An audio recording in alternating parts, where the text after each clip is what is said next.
United Nations, working hard for you and me, supporting communities and making a better place. United Nations. Welcome to We the Peoples, Conversations with United Nations in Trinidad and Tobago. I'm Faine Richards. The country is once again experiencing stay-at-home measures as we try to contain COVID-19 infections. We know, based on data from the TTPS, that reports of domestic violence rose during the first lockdown in 2020. Victims are confined to the same space as their abusers. That means the challenge of gender-based violence has taken on new dimensions during this pandemic. The right of women and girls to safety and protection must be guaranteed if the world hopes to achieve the Sustainable Development Goals by 2030.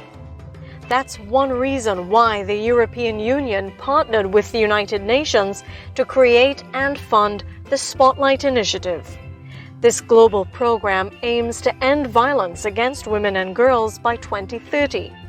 Here's Chargé d'Affaires for the EU delegation in TNT, Sanjin Soldatic. We are facing a problem that is very important to address for the future of our women and girls. That's why it's part of our human rights activities. In the Caribbean region, the EU committed more than $50 million to the Spotlight Initiative. The UN coordinates and executes the program. Spotlight is now in year 2 of its 3-year cycle in TNT. It's looking at the entire scope of the gender-based violence problem, identifying gaps in laws and policies, collecting better data, working with men and boys, collaborating with NGOs, and dialoguing with faith-based organizations.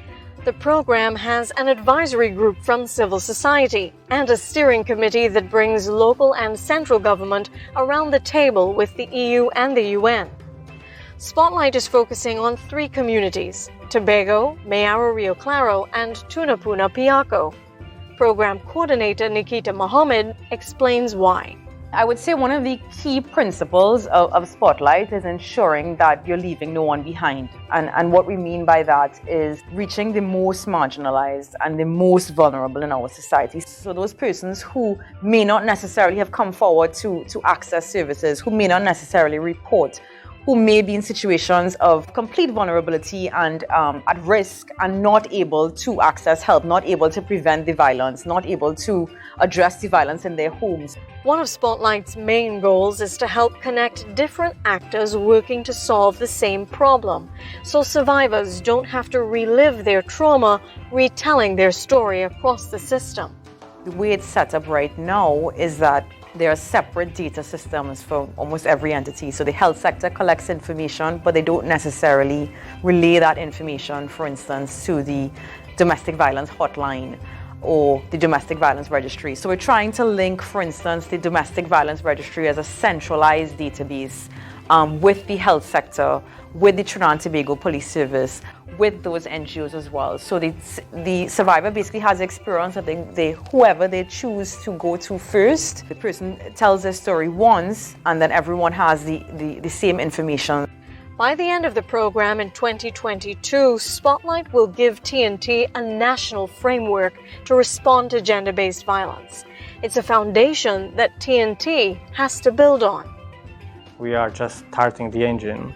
After 3 years, 4 years, it will be for the local actors to continue driving. We will be here, we will stay here, we will monitor maybe we will come with some new initiatives, but it will be for the local government, local authorities, actors to implement further. To support the Spotlight Initiative, visit trinidadandtobago.un.org. Thanks for listening to We the Peoples, Conversations with the UN in TNT. Join us next week to learn more about the work of the United Nations in Trinidad and Tobago. United Nations, working hard for you and me, supporting communities and making a better United